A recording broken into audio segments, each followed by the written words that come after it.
Shalom, Bapak Ibu Saudara yang dikasihi Tuhan Yesus. Puji Tuhan, kita dapat kembali beribadah pada saat ini. Nah, pada saat ini kita akan belajar kebenaran firman Tuhan yang terambil dari Markus 4 ayat yang ke-35 sampai dengan yang ke-41. Nah, saya akan mengambil tema iman kepada Yesus Kristus.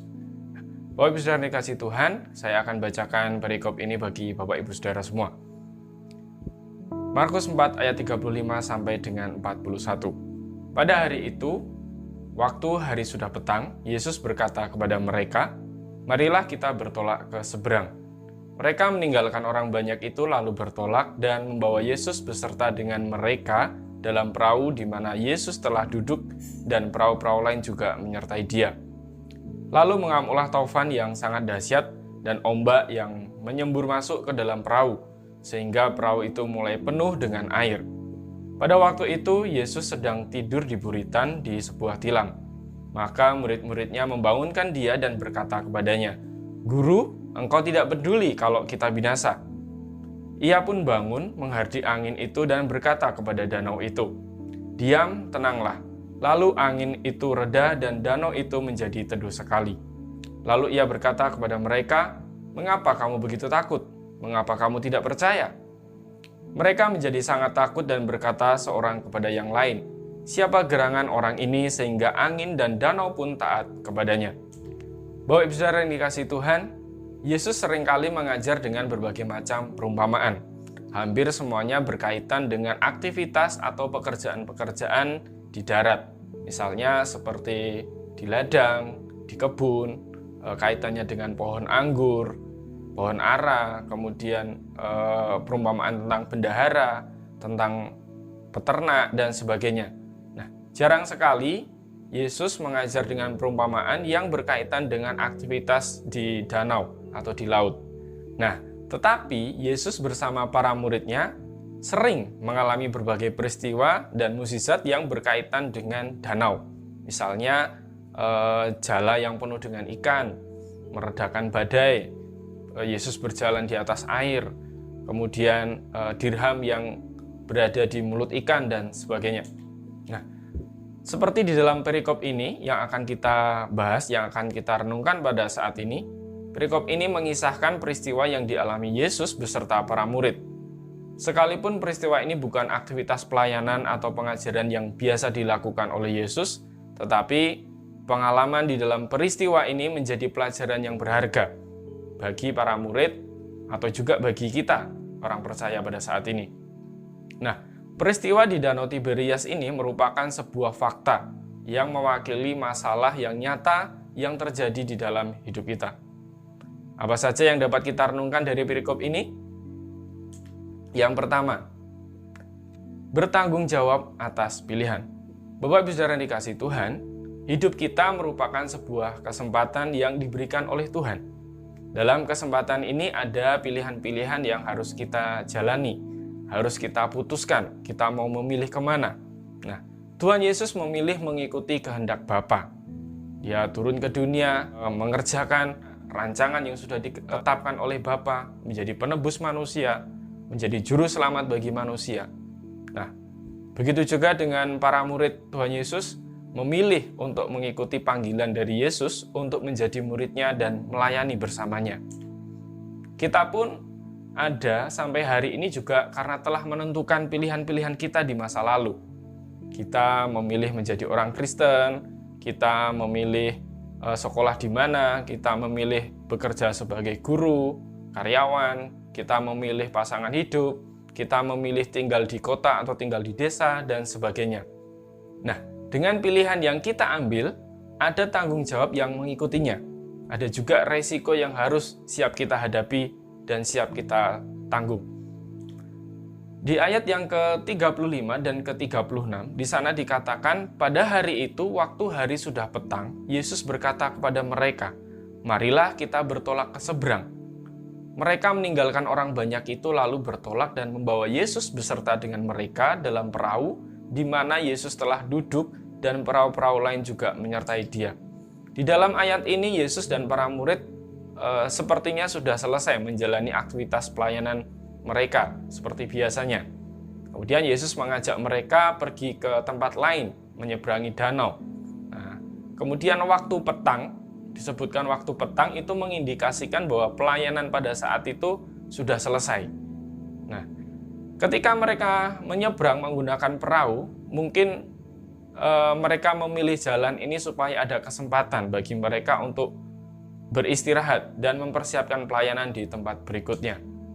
Nah, di dalam ayat ini pula kita tahu bahwa para murid memilih mengikuti ajakan Yesus untuk menyeberangi danau daripada menyisir danau, melewati jalur darat. Bisa saja para murid menolak ajakan Yesus itu untuk menyeberang dengan perahu dan memilih jalur darat yang mungkin lebih cepat atau tidak berisiko.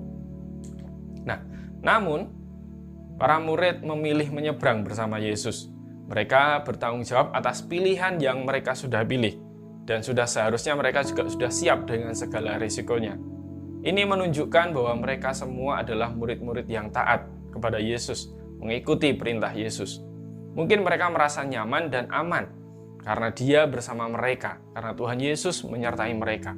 Sehingga ketika Tuhan Yesus berkata, "Marilah kita bertolak ke seberang danau," mereka pun tidak bimbang untuk mengikutinya. Nah, ini juga menjadi contoh bagi kita, Bapak Saudara yang dikasihi Tuhan, bahwa setiap pilihan yang kita ambil, kita harus bertanggung jawab atas pilihan itu. Ketika kita memilih mengikuti Yesus, menjadi pengikut Tuhan Yesus, menjadi orang percaya, sudah seharusnya kita juga bertanggung jawab atas pilihan itu dan siap dengan segala resikonya. Kita taati dan kita ikuti apa yang telah Tuhan Yesus ajarkan kepada kita, tanpa harus khawatir, tanpa harus bimbang, tanpa harus ragu-ragu. Kemudian, Bapak Saudara yang dikasihi Tuhan, yang kedua yang bisa kita renungkan dari perikop ini adalah setiap pilihan pasti ada risiko yang tidak terduga. Setiap pilihan ada risiko yang tidak terduga. Di dalam ayat yang ke-37 di sana dikatakan, "Lalu mengamuklah taufan yang sangat dahsyat dan ombak menyembur masuk ke dalam perahu, sehingga perahu itu mulai penuh dengan air." Nah, di sini saat di tengah danau datang angin badai. Angin yang biasa disebut juga dengan angin sakal. Nah, angin sakal ini biasa terjadi di danau yang dikelilingi oleh bukit. Danau Tiberias dikelilingi oleh bukit. Semakin ke tengah danau, semakin besar pula anginnya. Badai yang menerjang perahu Yesus beserta para murid itu hampir-hampir menenggelamkan perahu. Nah, di sini para murid tentu sudah mengetahui bahwa menyeberangi danau dengan perahu ada risiko diterjang badai.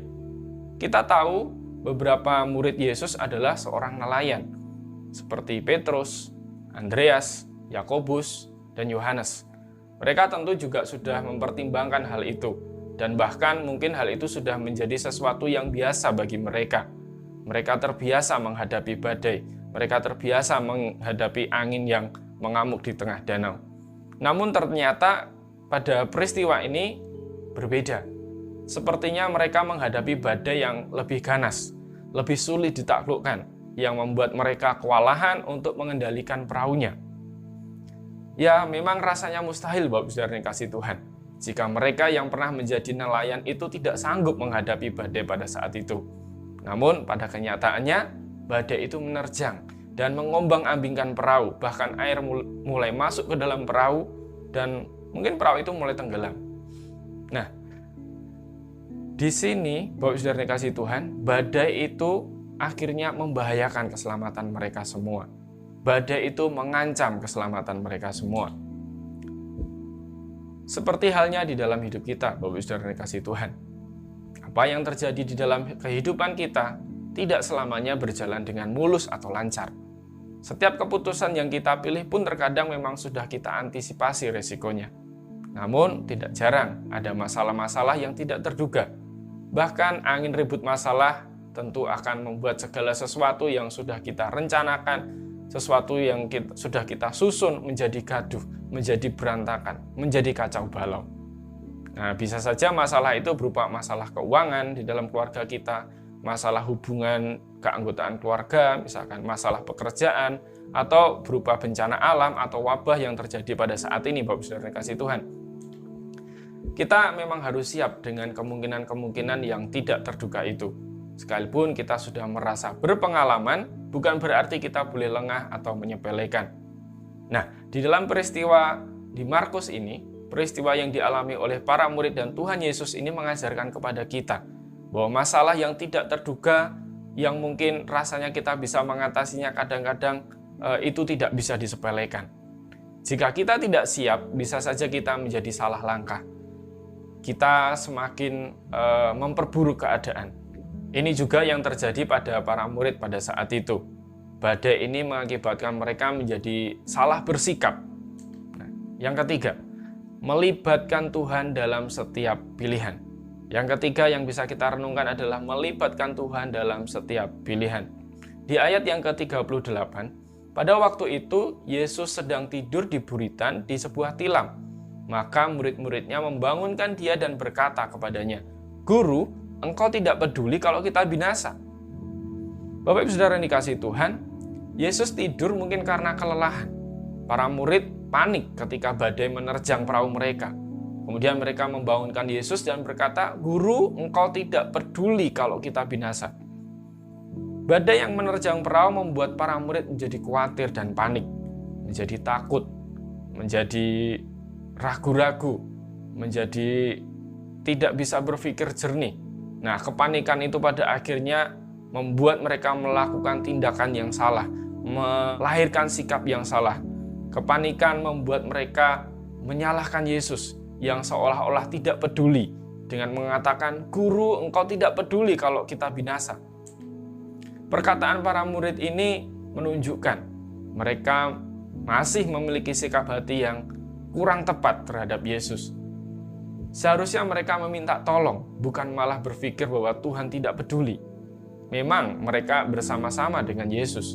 Mereka mau mengikuti perintah Yesus, tetapi ternyata itu hanya secara jasmani, secara formal. Mungkin mereka hanya menempatkan Yesus sebagai jimat keberuntungan dalam tanda kutip, yang bertanggung jawab atas keamanan hidup mereka. Mereka tidak melibatkan Yesus sepenuhnya di dalam hidup mereka. Secara manusiawi, Yesus memang kelelahan dan butuh untuk istirahat atau tidur. Dan mungkin dalam peristiwa di Danau Tiberias ini juga menjadi sarana pendewasaan bagi para murid. Tuhan mungkin memakai badai itu yang tidak dapat mereka atasi untuk menuntun hati para murid untuk mencari Yesus, untuk melibatkannya di dalam kehidupan mereka. Sama seperti halnya dalam pengalaman kehidupan kita, Bapak Saudara yang dikasihi Tuhan. Kita seringkali terlalu percaya diri untuk menjalani setiap pilihan hidup kita dan tidak melibatkan Tuhan sepenuhnya. Nah, lalu ketika ada masalah datang bertubi-tubi, kita menyalahkan Tuhan yang seolah-olah tidak segera menolong kita. Padahal bisa jadi masalah itu timbul karena kesalahan kita sendiri, karena perbuatan kita sendiri, karena pilihan-pilihan kita sendiri. Nah, seharusnya kita introspeksi diri, Bapak Saudara yang dikasihi Tuhan, dengan memperbaiki sikap hati kita terhadap Tuhan dan melibatkan Tuhan di dalam kehidupan kita. Badai kehidupan memang tidak bisa diprediksi kapan datang, tetapi pasti suatu saat akan menerjang kehidupan kita. Tetapi jika kita telah melibatkan Tuhan di dalam hidup kita, tentu kita akan sanggup menanggungnya. Tentu kita akan lebih siap untuk menghadapinya. Yang keempat, yang bisa kita ambil pelajaran dari perikop ini, yaitu tidak ada yang mustahil bagi Tuhan. Di ayat yang ke-39, di sana dikatakan bahwa Yesus seketika itu juga bangun, lalu menyelesaikan masalahnya. Yesus berkata kepada danau itu, "Diam, tenanglah." Kemudian danau menjadi sangat teduh. Nah, Bapak Ibu Saudara yang dikasihi Tuhan, meredakan badai yang mengamuk bukanlah hal yang sukar bagi Tuhan Yesus. Saat tangan Tuhan bekerja, masalah pasti teratasi, dan saat itu juga dapat dirasakan hasilnya. Ini menjadi bukti bahwa Tuhan Yesus berkuasa mengatasi masalah yang tidak dapat diselesaikan oleh manusia.